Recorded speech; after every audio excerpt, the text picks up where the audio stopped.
So you finally landed the interview you've been chasing for weeks. Everything's going great.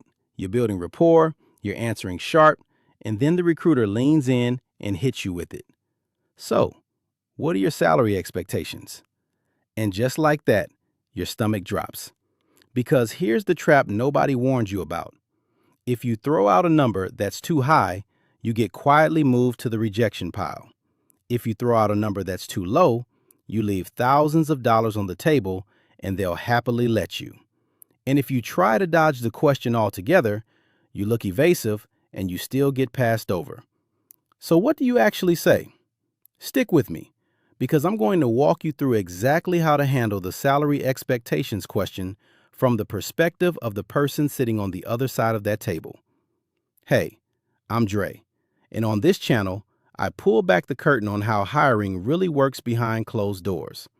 Not the polished advice they feed you in career seminars, but the unfiltered version, from someone who's spent years inside the room where these decisions actually get made. Quick note before we dive in. This is educational, not legal or financial advice. And pay laws vary by state, so treat this as strategy, not a rule book. Now, if you want more of this kind of insider breakdown on landing interviews, reading recruiters, and answering the questions that trip most people up, do me a favor and tap that subscribe button. I drop new videos every week. And if there's a topic you're wrestling with, drop it in the comments. I read them, and your question might just become the next video. All right, let's talk about why this question even exists, because most people completely misread it. When I ask you about your salary expectations, usually toward the end of the conversation, I'm not trying to trick you. I'm trying to figure out one thing. Can I actually get a deal done with you?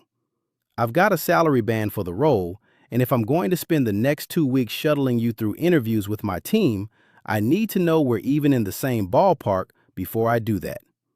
When I pass you up to the hiring manager, your number goes in the submission. So I'm not asking to play games.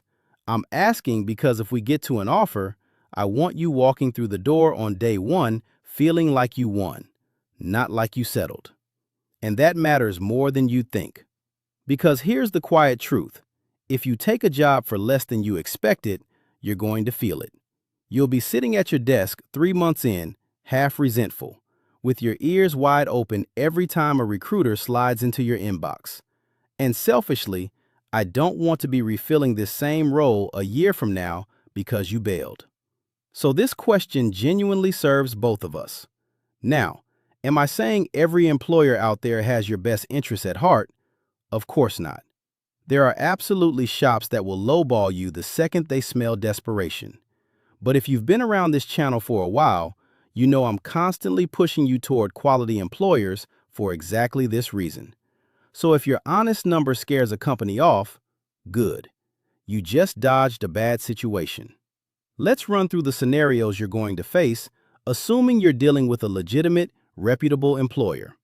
Scenario 1. What if your number comes in higher than the range? Let's be real. If you're simply too expensive for the role, you're getting moved to the no pile. But I say that with a caveat because it depends on the gap. If we're only a few $1,000s apart, there's room to maneuver, and I might start testing the waters before we even get deep into the process. I'll float a hypothetical. I'll say something like, if I could put together an offer that looked a little different, maybe stronger on the bonus or the equity side, would that be interesting to you? What I'm really doing there is measuring how flexible you are and whether I can build a package that gets you across the line even if the base salary isn't exactly what you pictured. But say we're $25,000, $30,000 apart. At that point, I'm honestly not going to be able to construct anything that makes sense for either of us. So I'll level with you. I'll say, I think our expectations are pretty far apart for this particular role, but would it be all right if I kept you in mind for something more senior down the road? Now here's the exception. If you're genuinely exceptional, the kind of candidate I'd be foolish to let walk, I might still send you up the chain with your real number attached and tell the hiring manager, look, this one's pricier, but if you can stretch, you'll want to talk to them. And I've watched that exact thing play out. More than once, a hiring manager has sat down with that standout candidate and come back saying, you know what? I'm going to bump this to a more senior level. That reclassification opens up a whole new band, which means more compensation becomes available. But please don't walk in expecting that. It's the rare exception, not the rule. And whatever you do, be honest about your expectations, because trying to pull a bait and switch never ends well. Let me be the one to champion you. Let me be the one to say we should make this role bigger. But to do any of that, I still need a real number from you up front. Scenario 2. What if your number comes in below my band? I'll be straight with you. I love these. Because if I bring you in, I get to offer you a raise you're thrilled about, and the company quietly feels like it got a steal. Here's the mechanics of why this happens. Big organizations run on salary bands. They know the minimum, the midpoint, and the max for every role, usually pegged to local market wage surveys. There's also a principle called internal equity, which just means the company tries to keep people in similar roles compensated similarly. They don't want a brand new hire suddenly earning 15 grand more than someone who's been grinding in the same seat for a decade. So talent acquisition and HR work together to set a fair range, and we recruit against it. Now, if you come in below the floor of that band, the good news is you usually get bumped right up to it. I see this most often with candidates coming out of smaller companies or less established shops that simply don't pay market rate. Sometimes it's someone stepping up into a bigger role for the first time, and there's a natural gap between where they were and where this role sits. So if you're sitting at a company that isn't paying you what the open market says you're worth, this is exactly why I harp on finding a quality employer. Stay in the right places, and you never drift too far behind what the market actually pays. Quick aside. If you want the deeper playbook on getting noticed by recruiters at top-tier companies and actually making it through their process, I've got a full resource for that, and I'll leave the link down below. So we've covered above the band and below the band. What about the third move, where you just refuse to answer? Here's what happens on my end. You give me some vague, slippery non-answer, and I start getting nervous. Not because I'm offended, but because I can't responsibly run you through a full interview loop if I have no idea whether we can close at the end. On top of that, I start wondering what else you're being cagey about. And you never want to hand a recruiter a reason to doubt you. So no, dodging is not a strategy. It just reads as either evasive or unprepared, and neither one helps you. So how do you answer it the right way? Before you can, you need 3 pieces of information locked in. First, you need to know the going market rate for this kind of role. And finding it takes a little detective work. Start with a search, then dig into salary aggregator sites and recent postings for similar roles. But be realistic and keep it local. If you're in a mid-sized city in the Midwest, you cannot benchmark yourself against San Francisco numbers.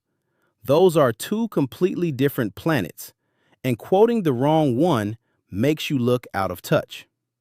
Second, you need a read on what the company itself is likely to pay.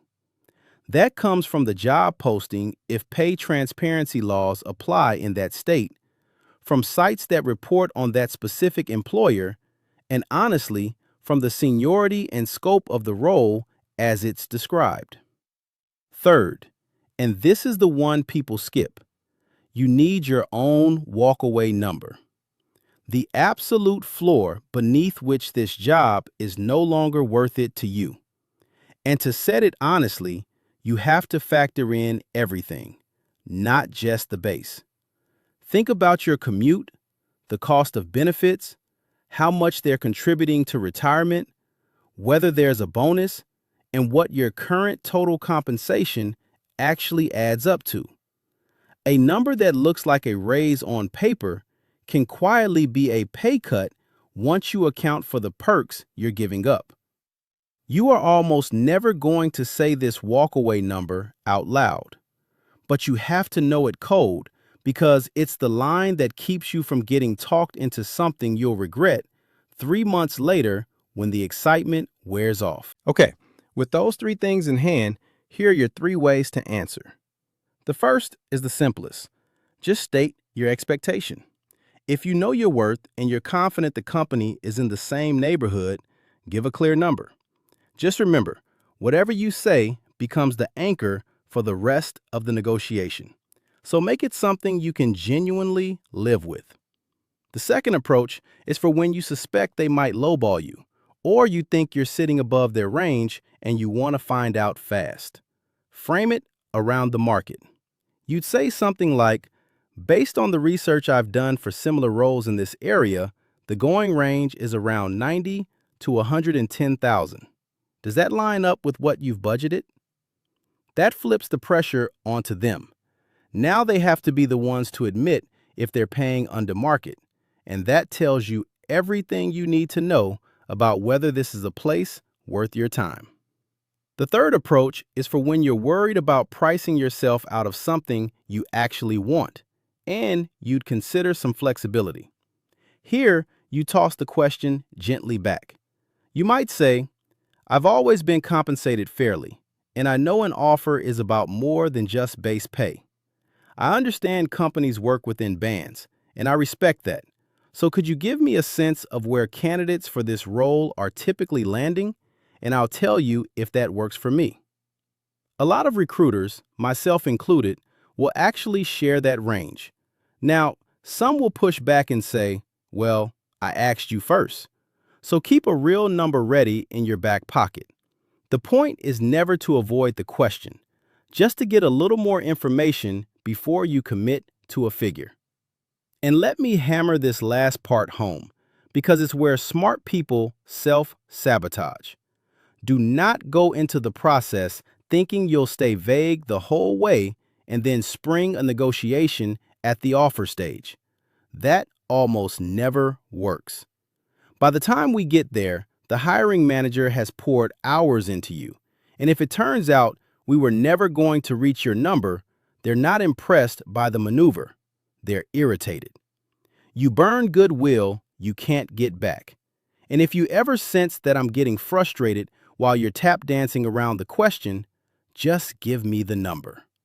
The moment a candidate starts playing too many games on comp, that's the moment they land in the no pile. And it's a self-inflicted wound. So there it is. That's how you handle the salary expectations question from the only perspective that actually matters, the one across the table from you. Listen, if you're getting to the interview stage at all, you're already doing a lot right. So keep that momentum going. But if you want the complete breakdown on negotiating the offer once it lands, getting every dollar you're worth without torching the relationship, I've got a full video on exactly that, and I'll put it right up on the screen for you now. I appreciate you spending this time with me. Go get that offer, and I'll see you in the next one.